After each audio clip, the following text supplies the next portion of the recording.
Hello friends, and welcome to today's episode on learning tips. In the last episode, we discussed various techniques popular among students, the techniques which research has shown to be very ineffective. We went further to see why a technique like rereading is ineffective by studying how the memory works, and we looked at the short-term memory, the long-term memory. I also introduced to you the forgetting curve, which was given to us by Hermann Ebbinghaus. This curve shows the rate at which information is forgotten over time if there is no effort to retain it. I went further and suggested a better technique which most scientists like the neuropsychologists and psychology professors have considered to be highly effective. This technique is known as active recall or practice retrieval. I call it testing yourself. This is a technique that is also supported by the Torah. We read from the Torah, which Islam, Christianity, and Judaism all agree that was given to Moshe by our Maker. We further learned that the act of retrieving information from the brain strengthens the connections within the brain. That the more we practice retrieving information from the brain when the book is closed, causes the information to be embedded or to be encoded in the brain. We also saw the difference between those who retrieve information as they want and those who fail to recall, especially in exams, is because students use different techniques. Those who use the techniques that have been tested, like the active recall, stand high chance of recalling information anytime. Those who claim that, we learned that those who claim that they have poor memory is like a person who closes his or her eyes and claims that he cannot see. Candidates, there is a way in which the eyes were meant to operate.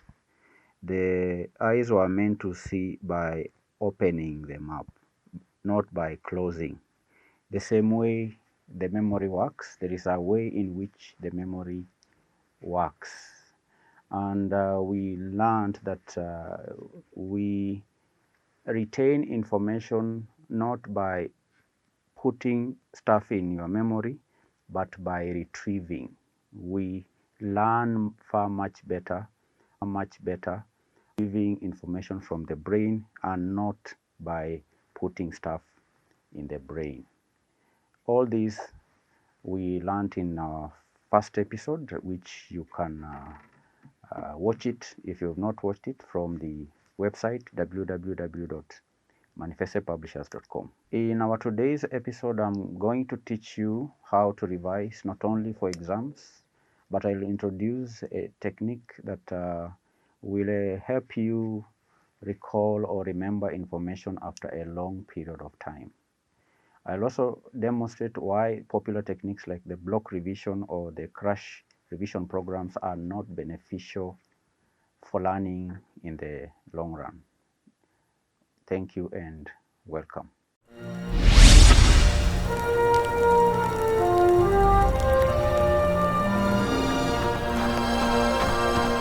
Welcome back. In this episode, I'm going to demonstrate why the methods that are used by CPA students in revising for the exams are not effective in the long run.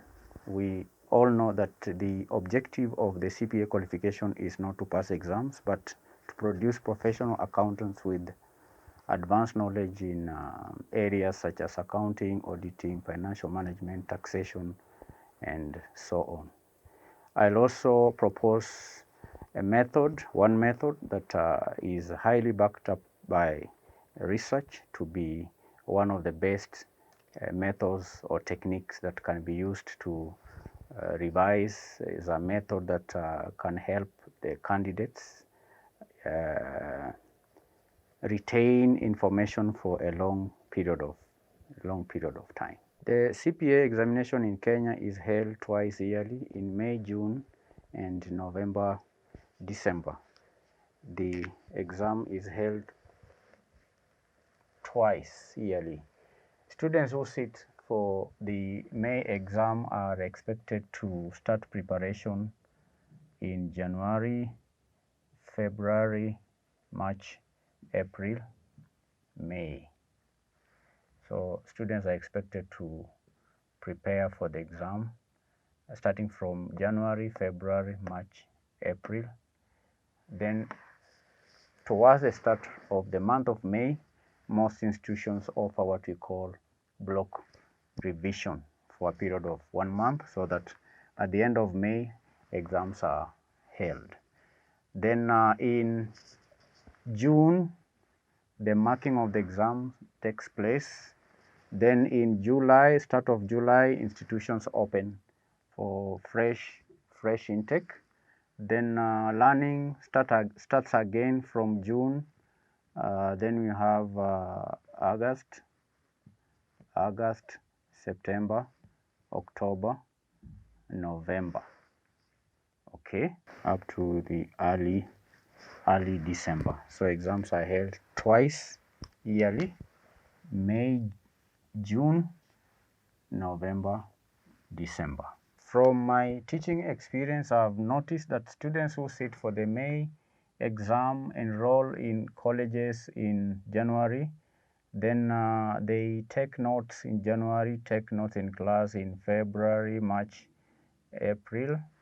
Then towards the start of the month of May, they join what we call block revision in institutions. This is intensive revision where the lecturers answer questions in class. And students who do the November, December exam, again, they join the colleges and start taking notes in January, August, September, October. And towards the start of November, they again join the block release or block revision session. Block release sometimes is known as crash program. It's called that CPA crash program. And this at Manifesto Publishers is what we discourage: a situation where students just take notes, and then towards the end of the just 1 month to exam, they engage in what we call block revision. This goes against most research that has been done, that the mind cannot learn under crash program. What is learned under a crash program, or what you call block release, is easily forgotten. Because such information is stored on the short-term memory, and we know information that is stored on short-term memory is not useful in the long run. In essence, what the students do 1 month to the exam is what we call cramming. And this defeats the purpose of CPA training. The purpose why we train you, the main objective, if you are to read the guide, is not just to pass the exams, but you may have skills and knowledge that you will use in practice for a long period of time. So at a Manifested e-learning platform, we advocate for a different approach to revision, which we call it continuous revision. Continuous revision, continuous revision, but psychologists call it spaced revision. They call it spaced revision, but it's simply continuous revision. This is revision that is spaced out throughout the training program. It may also be referred to as spaced retrieval. Spaced retrieval. So this is a technique that we recommend to all students who are sitting for any kind of exam or those who are training, because when you use this technique, research has shown that information can be retained and be retrieved after a very long period of time. And this is how we do it at Manifested. For students who sit for the November exams, we advise the students, after sitting for exams in May, we advise our students not to sit back and wait for results. We advise them to join our program immediately in July, so that this month of July that is wasted by most students, they start to learn immediately. When they do that, then such students have a longer period of time. That means they will study in July, they study in June, in August, in September, in October, and November. So these are 6 months. The students will have 6 months of full-time study, contrary to these other students who wait for the results, and in essence, or in effect, they waste 1 month. Another thing that I need to notice that we do not offer block revision towards the end of the study. This block revision is provided throughout. Students have access to questions and answers throughout the 6 months, so that they can do what we call continuous revision. Students don't wait for 1 month in order to revise. They revise throughout the training sessions. Likewise, the students who sit for May exam presume to have done the November exam. So after sitting for the November exam, they don't waste time waiting for results in January. We advise the students to start classes immediately in December. So they'll have December, they'll have January, February, and May, March, April, and May. So these are again 6 months. So students again will have 6 months. Block revision is provided the very first day, so that students have access to all the materials at the same time. That enables students to do spaced revision or active retrieval.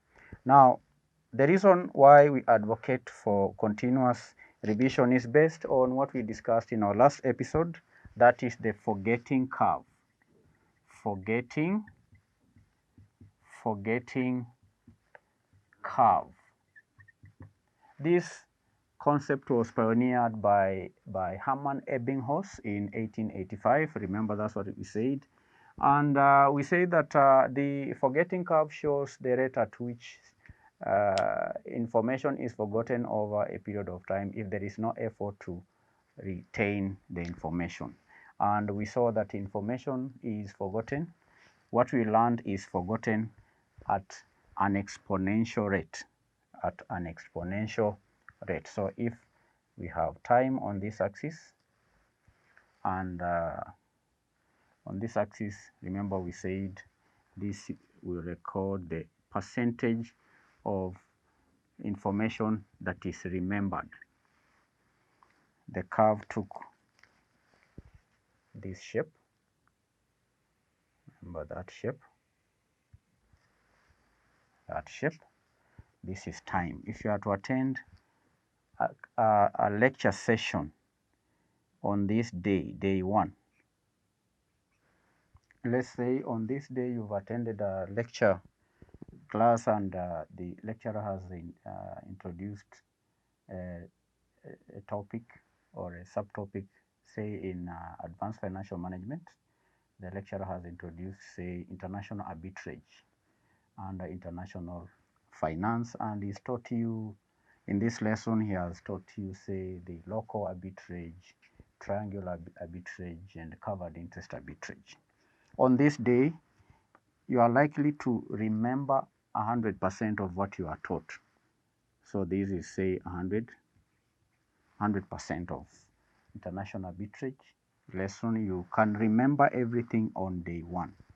But as the days progress, after, say, 1 day or 2 days, you are most likely to forget some of these concepts that you learned. And maybe you can only remember, say, 80%. That means that you've forgotten 20%. Then after this is, say, I've said 2 days. After 2 days, then if there is no effort to remember this information over time, say 1 month, after 1 month you see you may only remember this percentage remembered. You can only remember, say, 5%. After 1 month you may just remember 5%. Maybe you just remember the subtopics: international arbitrage, locational arbitrage. You may also remember, say, triangular arbitrage, the covered interest arbitrage. So if there is no effort to remember what has been taught, and this is the essence of the forgetting curve. It shows the rate at which information is forgotten over time. If there is no effort to retain that information in the memory. I want you to understand that point. And I wanted you to see what happens to students who simply take notes in class for a period of 4 months, then they wait to revise at the end of the around 2 or 3 weeks to the exam. When you do that, then all that you've been learning for the last 4 months is ultimately forgotten when you are about to sit for your exams. And that's why you would hear students most of the time saying they cannot remember anything. That is true because you are using a method that has been proven many times. This curve, Ebbinghaus came up with this curve in 1885. This is a method that has been proven by all scientists that there is no way you can learn this way and retain information for a long period of time, because you are using a method that has been proven to be ineffective. Now, instead, candidates under this spaced revision technique, what we advise our students is that after these 2 days, you need to interrupt this curve by practicing retrieval.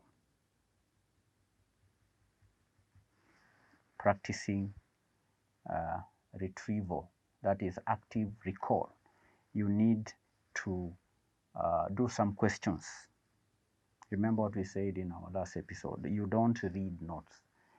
Under this technique, you actively recall. Active recall. If it is international arbitrage, you take a question on international arbitrage and answer it without looking at the notes. Then you see if you can still remember or not. If you cannot remember, then you check from the notes. When you do that, when you review and revise that way, then you have interrupted this curve. Instead of this curve just sliding and forgetting until you have 5% remaining, you review it, then you take it back to 100%. So this new curve will look like this. You interrupt the curve so that it will now becomes difficult to forget because you have reinforced what you had learned. Then after some time, say 1 week, after 1 week, you again test yourself on the same subtopic. Question on international arbitrage. When you do it, because after this, again, the forgetting process begins. You start forgetting. So after 1 week, you will again do practice, recall, you test yourself. So what is forgotten is now reinforced. You do a test on the same subtopic you carry out. You test yourself, same as testing yourself. Test yourself. Take a question without looking at the notes, answer the question, and see if you can remember what you learned. And again, when you do that, you will remember the information 100%. So that process is repeated. You repeat that process. Say after 2 weeks here, there are 2 weeks. After say, after you take 1 week, then after 2 weeks, this is 1 week. Then after 2 weeks, another 2 weeks. After 2 weeks, you will again test yourself on the same subtopic. So that process is repeated throughout the semester, so that this curve, after 2 weeks, this curve will you will no longer forget what you have been revising, because that information, as you do continuous revision, that information is encoded or embedded in your memory, so that there is no forgetting again from this point. There is no forgetting from this point. So as you revise continuously, you space your revision. Space your revision. After 2 days, if you learn something today, after 2 days, review. And you review by testing yourself, by retrieving information from your memory without looking at the notes, because remember what we said last time, that we learn far much better by retrieving information from your memory than by getting information into it. So when you do spaced revision throughout the semester, then there is no need of crushing. There is no need of cramming 2 months to the exam, because you'll have memorized. Okay, you'll have encoded the information in your memory, and that is the essence of spaced revision. You space your revision throughout the learning period.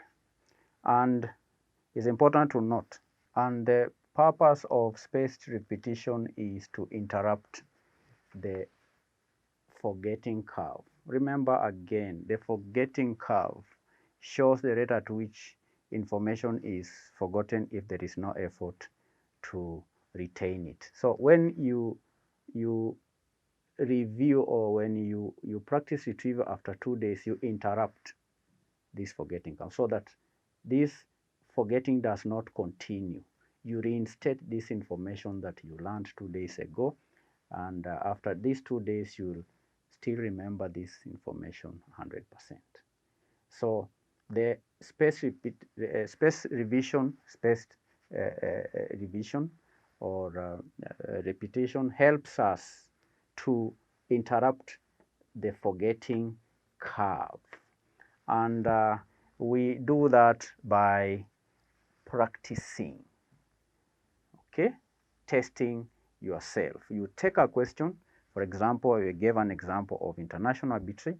Take a question on international arbitrage, answer it without looking at the notes, then check the notes later to see where you went wrong.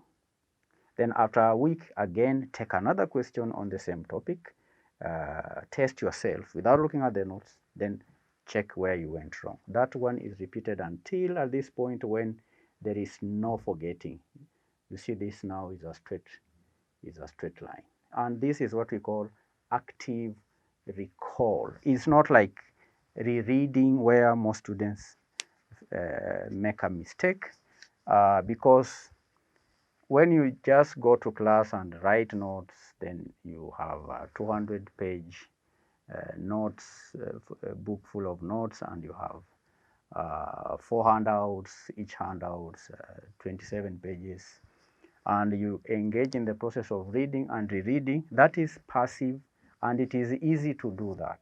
It is easy to just go to the library and read and reread and all that. With students who take advice, they do active recalling. That one takes effort. And any psychology student will tell you that the harder the brain works to retrieve anything from it, the stronger the information is encoded in the brain.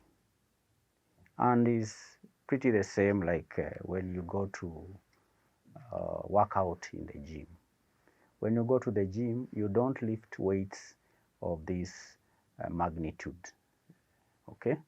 This is 50 grams. You don't go to the gym and lift 50 grams. That one you don't gain much. You need to lift something that is a bit heavy for you to gain.